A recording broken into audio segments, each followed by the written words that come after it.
गुरु जी, शुक्राना गुरु जी, अनंतम शुक्राना हमारे गुरु जी महाराज का। ओम नमः शिवाय, शिव जी सदा सहाय। ओम नमः शिवाय, गुरु जी सदा सहाय। शुक्राना, अनंतम शुक्राना। अब शिव पुराण में सप्तम वायव्य संहिता का 9वां अध्याय है, जिसमें है शिवजी का योगावतार वर्णन। श्री कृष्ण जी ने पूछा, हे भगवान, युगों के आरंभ में योगाचार्य के छल से जो शिवजी के अवतार हुए, उनके शिष्यों का वर्णन कीजिए। उपमन्यु जी बोले, श्वेत, सुतार, मदन, सुहोत्र, कंक, लोगाक्षी, महामाया, जैगीष्यव्य, दधिवाह, ऋषभ, मुनि, उग्र, अत्रि, सुपालक, गौतम, वेदशिरा, मुनि तथा गोकर्ण, गुहावासी, शिखंडी, जटामाली, अटहास, दारुक, लांगुली, महाकाल, शूली, दंडी, सहिष्णु, सोम शर्मा और नकुलीश्वर, यह 7वें वैवस्वत मनवंतर के 12 कल्प में हुए। युगों के क्रम में कुल 28 योगाचार्य हुए हैं और इन प्रत्येक के शांत चित्त वाले 4-4 शिष्य हुए। श्वेत आदि से लेकर ऋष्य के शिष्यों को यथाक्रम में कहता हूँ। श्वेत, लोहित, दुदुम्भी, शतरूप, ऋधीक, केतुमान, विकोश, विकेश, विपाश, पाश, नाशन, सुमुख, दुर्मुख, दुर्गम, दुर्तिक्रम, सनत कुमार, सनक, सनंदन, सनातन, सुधामा, विरज, शंखपाद, वरज, सारस्वत, मेघ, मेघवाह, कपिल, आसुरी, पंचशिख, वाष्कल, पराशर, गर्ग, भार्गव, अंगिरा, बल, बंधु, निरामित्र, केतु, श्रृंग, तपोवन, लंबोदर, लंबाक्ष, लंबकेक्ष, सर्वज्ञ, समबुद्धि, साध्य बुद्धि, सुधामा, कश्यप, वशिष्ठ, विरज, अत्रि, उग्र, गुरु, श्रेष्ठ, श्रवण, श्रवष्टक, कुशरी, कुणिबाहु, कुशरीर, कुनेत्रक, उष्णा, च्यवन, बृहस्पति, उत्थ्य, वामदेव, महाकाल, महानिल, वाच्श्रवा, सुवीर,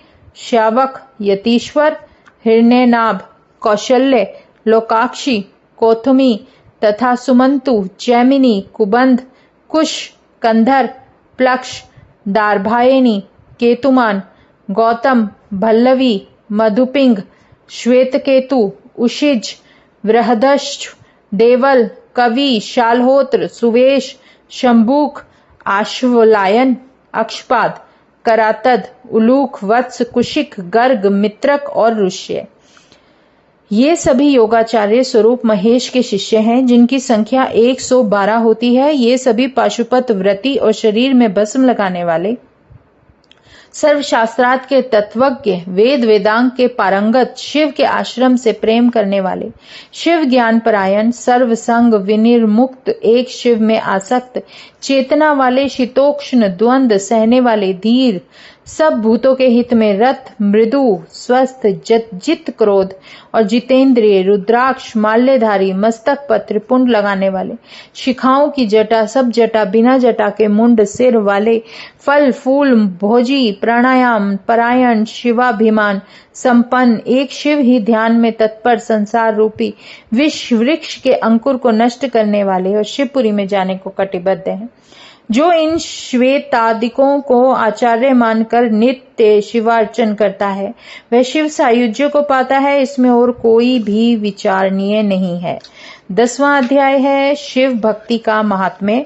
श्री कृष्ण जी बोले, हे भगवान, सर्व योगींद्र, गणेश्वर, मुनीश्वर और षडानन के समान बुद्धिमान, सर्वज्ञान निधान प्रभो, प्राय तुम पृथ्वी में मनुष्यों के कर्म बंधन नष्ट करने के लिए ही प्रकट हुए हो और तुम परमेश्वर ही महर्षि शरीर से यहाँ स्थित हुए हो। अन्यथा इस जगत में देवता या दैत्य तुम्हारे शिवा चिदात्मक ईश्वर के परम भाव को कौन जान सकता है। शिव के समान साक्षात तुम्हारे मुख से निकले हुए शिव ज्ञान अमृत का पान करते हुए मेरा मन तृप्त नहीं होता। सब साक्षात सर्व जगत कर्ता के अंग में समाश्रित परमेश्वरी ने किस प्रकार अपने पति से प्रश्न किया। उपमन्यु बोले, हे कृष्ण, यह तुमने अच्छा प्रश्न किया है, मैं इसे यथा योग्य कहता हूँ। एक समय देवी सहित जब शिवजी मंदर पर्वत पर गए, उस दिन दिव्य वन में पहुंचने पर हास्य देवी की प्रिय सखी शुभावती पुष्पित पुष्प तोड़कर लाई, तो शिवजी ने देवी को गोद में बैठाकर उनके फूलों से अलंकृत कर बड़ी प्रसन्नता प्रकट की और स्वयं हाथ में चमर लेकर सब लोगों के महेश्वर, परिपूर्ण भर्ता, देव शंकर, देवी की सेवा करने वाले, जिनके विनोद से यह कथा प्रारंभ हुई, लोकराक्षार अक्षरार्थ उन मनुष्यों का क्या होगा जो शिव शरणागत हैं। समय देखकर सर्वलोक महेश्वरी ने सर्वलोक महेश्वर अपने पति से यह प्रश्न किया कि हे महादेव जी, मंद चित्त वाले मनुष्यों के वश में आप कैसे हो सकते हैं? क्योंकि जिनके पास अल्प भक्ति, अल्प शक्ति, अल्प मानसिक बल और अकृत बुद्धि है, ईश्वर ने कहा चाहे वे कोई भी कैसा भी कर्म जब तब समाधि और ज्ञान क्यों न कर ले, परंतु श्रद्धा के बिना मैं वश में नहीं आता। किंतु श्रद्धा सहित चाहे जैसे भी कोई मुझे देखे, स्पर्श करे, संभाषण करे, मुझे वश कर ले, वही अपने धर्म का हेतु और वर्ण रक्षा है। शास्त्रों की सिद्धि मेरे आज्ञा से ही ब्रह्मा ने पहले कल्पित की थी। उसमें ब्रह्मा का उपनयन, यज्ञादि, गायत्री रूप धर्म बहुचित क्रियान्वित, जिसके फल तो अधिक नहीं परंतु क्लेश और परिश्रम बहुत है, कहीं दुर्लभ श्रद्धा की प्राप्ति होती है। जब वर्णाश्रमी अनन्य मन से मुझे इस मार्ग में मिलते हैं, तब उन्हें धर्म, कर्म, अर्थ और मुक्ति की प्राप्ति होती है। इसके बाद भी मैंने वर्णाश्रम आचार की इस प्रकार कल्पना की है कि जिसमें सबका अधिकार नहीं है। यही मेरी नष्टिकी और निश्चयवती बुद्धि है। वर्णाश्रमी मेरे उपदेश भाग के ही आश्रित हैं। मेरे प्रसाद से उनके मल में आदि सभी पाश छूट जाते हैं, उनका पुनरागमन नहीं होता। वे मेरे पूर्व को प्राप्त हो परम साधर्म्य को प्राप्त होते हैं। जो मेरे कहे हुए धर्म को लेकर मेरे भक्तों का आश्रय करता है, वर्ण धर्म करता है, उसकी आत्मा का उद्धार हो जाता है। अज्ञात धर्म से करोड़ गुना अधिक जाना हुआ धर्म करने से होता है, अतः मेरे मुख से सुनकर धर्म करें। हे शुभे योगाचार्य के छल से संपूर्ण मनवंतरों में मेरे हजारों अवतार होते हैं। अबुद्धों और अमुक्तों को यह ज्ञान दुर्लभ है। इस कारण हे महेश्वरी, यत्न पूर्वक इसी ज्ञान का आश्रय करें। मोक्ष को छोड़कर जो कुछ किया जाए सब मूर्खता और अंधता है। हे सुरेश्वरी, ज्ञान, क्रिया, पूजा और योग यह सनातन धर्म के चार पैर हैं, जो जीवों को कर्म के अनुसार फल देते हैं। शिव का यह पशुपति ज्ञान 6 मार्ग द्वारा शुद्धि की विधि बतलाता है। वर्णाश्रमी मेरी इस विधि से अर्चन आदि करे, यही उसकी धर्मचर्या है। मेरे ही मार्ग के अनुसार मुझ में चित्त लगाए, तब इस प्रकार करता हुआ वृत्तियों को अन्य स्थान में न जाने दे, तो इसी का नाम योग्य है। चित्त की निर्मलता 100 अश्वमेघ यज्ञ से भी श्रेष्ठ है। यही मुक्ति देने वाली है, परंतु यह विषय को असाध्य है। इस नियम से इंद्रियों को जीतकर जो योग किया जाता है वह पाप हरता है, क्योंकि उसमें विरक्ति है। वैराग्य से ज्ञान और ज्ञान से योग की प्राप्ति होती है।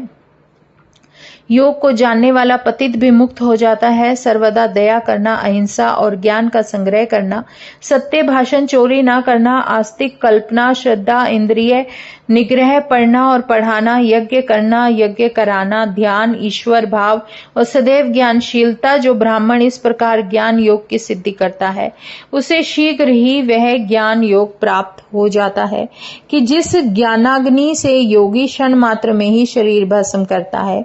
ऐसा योगी पुण्य अपुण्य से सर्वदा अलग रहता है। फल वाले कर्म बंधन रूप हैं और कर्म ना करना त्याग नहीं है, किंतु कर्म फल के त्याग का नाम कर्म त्याग है।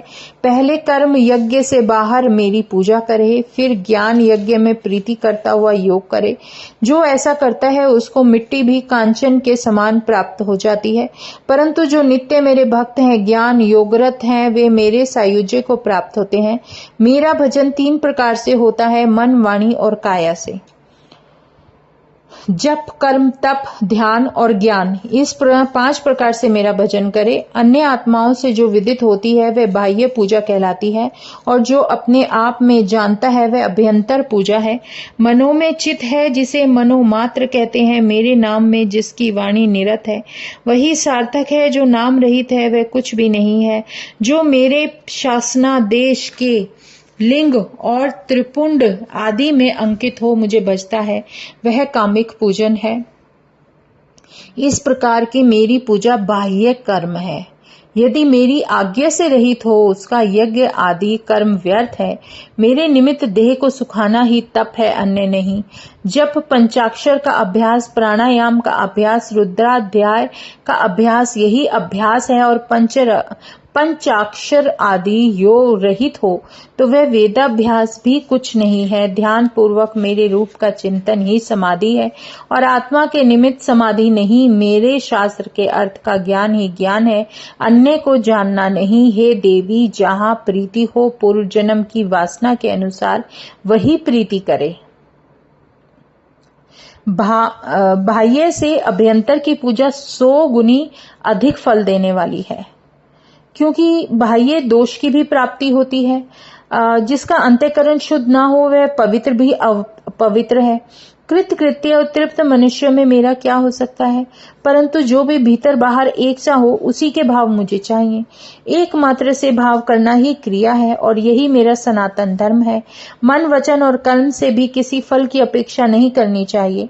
फल से मेरा आश्रम लघु होता है, क्योंकि फल के अभाव से वह मुझे छोड़ने को उद्यत हो जाता है। फल को मैं भाव के अनुसार देता हूँ, परंतु जो फल ही इच्छा त्याग कर मेरा भजन करते हैं वे ही भक्त मेरे प्रिय हैं, और जो मुझसे भाव रखते हैं उन्हीं पर मेरी कृपा होती है, और मैं अपने बड़े बल से उन्हें निर्वाण देता हूँ। मेरे ऐसे धर्म अधिकारियों के 8 लक्षण हैं। मेरे भक्त जनों में प्रीति, पूजा, अनुमोदन, स्वयं पूजा करना, मेरे लिए अंगों की चेष्टा, मेरे लिए ही अंगों की चेष्टा, मेरे कथा में रति, स्वर, नेत्र और अंगों की संचालन क्रिया भी मेरे ही निमित्त करनी, स्मरण और आश्रय। यदि ऐसे चिन्ह मल्लेच्छ भी हों तो वही श्रेष्ठ ब्राह्मण, मुनि, यति और पंडित है।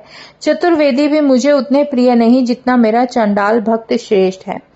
मैं उसकी भक्ति पूर्वक थोड़ी सी पूजा या पत्र पुष्प फल का अर्पण नष्ट नहीं होने देता, किंतु उसकी दी हुई पूजा को ग्रहण करता हूँ, क्योंकि उसके सब संस्कार मेरे अनुकूल हैं। जय गुरु जी। शुक्राना गुरु जी, अनंतम शुक्राना हमारे गुरु जी महाराज का। सप्तम वायवीय संहिता के अब 10 अध्याय पूरे होते हैं। शुक्राना गुरु जी, अनंतम शुक्राना। ओम नमः शिवाय। शिवजी सदा सहाय। ओम नमः शिवाय। गुरु जी सदा सहाय। शुक्राना, अनंतम शुक्राना। जय गुरु।